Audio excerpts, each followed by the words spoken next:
केला बेचने वाली चुड़ैल। एक बार की बात है, जादूपुर नाम के गांव में एक रेड्डी के लिए गांव में आती है। खाइए रोहड़ा के ताजे ताजे केले, कभी खाए नहीं होंगे ऐसे केले, पीले पीले केले खाइए। ये कहकर रोहड़ा हाथों में 4 केले लिए उन्हें सर्कल में जोर से हवा में उछालती हुई, जिसे देखकर आसपास के सारे बच्चे अपने अपने मम्मी पापा से उस औरत पास जाने की जिद करने लग जाते हैं। पापा, ऐसा तो सर्कस में बॉल से होता है ना, ये आंटी तो केले से कर रही है। चलिए ना पापा, देखते हैं। रोहड़ा एक पतली सी तार पर चलती हुई केलों से करतब दिखा जाते सभी लोग बाहर रुककर उसके करतब देखते हैं और वाह वाही करते नहीं थके। एक आदमी पास आकर उसे पैसे देने लग जाता है। तब अरे नहीं नहीं साहब, मैं करतब तो बच्चों के मन को बहलाने के लिए करती हूँ, धंधा तो मेरा केले का है। पीछे देखो, मेरे केले खाएगा मेरी तरह चुस्त दुरुस्त और तंदुरुस्त हो जाएगा। पता चलता है क्या कि मेरी उम्र 55 की है।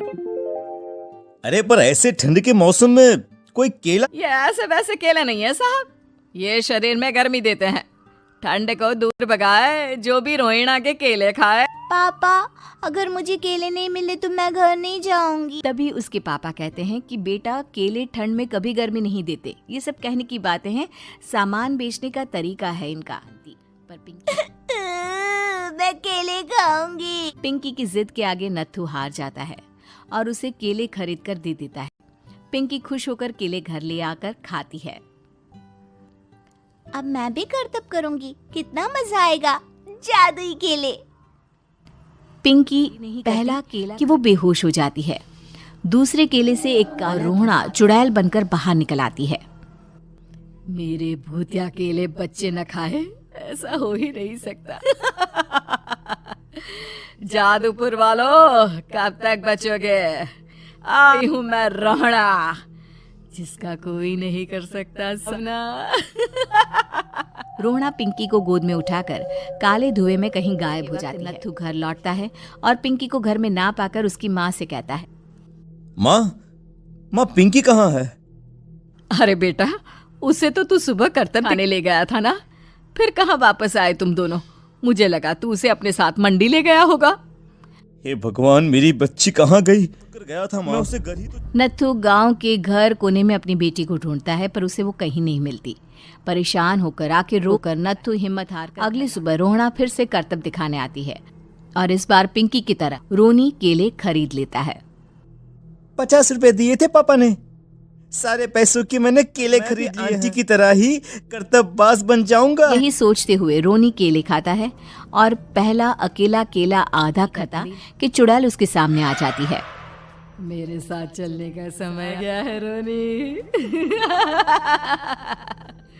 ये तो बस शुरुआत है, अब इस गांव के सारे बच्चे धीरे धीरे मेरे कब्जे में होंगे, एक बच्चा भी नहीं बचेगा।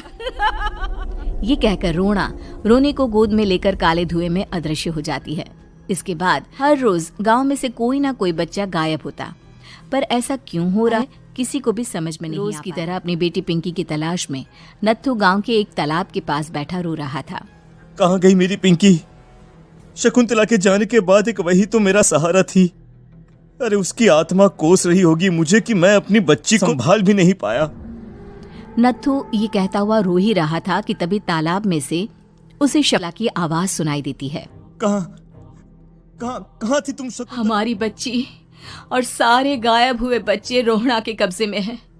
वो बच्चों को जो केले देती, बच्चे बेहोश हो जाते हैं और उसके कब्जे में आ जाते हैं और वो उन्हें ले जाकर काली दुनिया में ले जाती है। पर वो ऐसा क्यों कर रही है? ये मैं नहीं जानती, पर उस दुनिया का रास्ता मैं बता सकती हूँ। जहाँ ये नदी खत्म होती है वहाँ एक केले का पेड़ है, नीचे एक दरवाजा है, वहीं से रास्ता जाता है उस दुनिया का।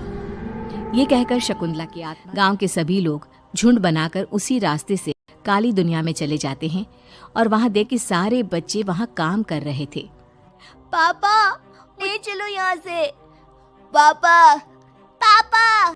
सभी बच्चे अपने मम्मी पापा से लिपट तो तुम लोग यहाँ तक आ गए?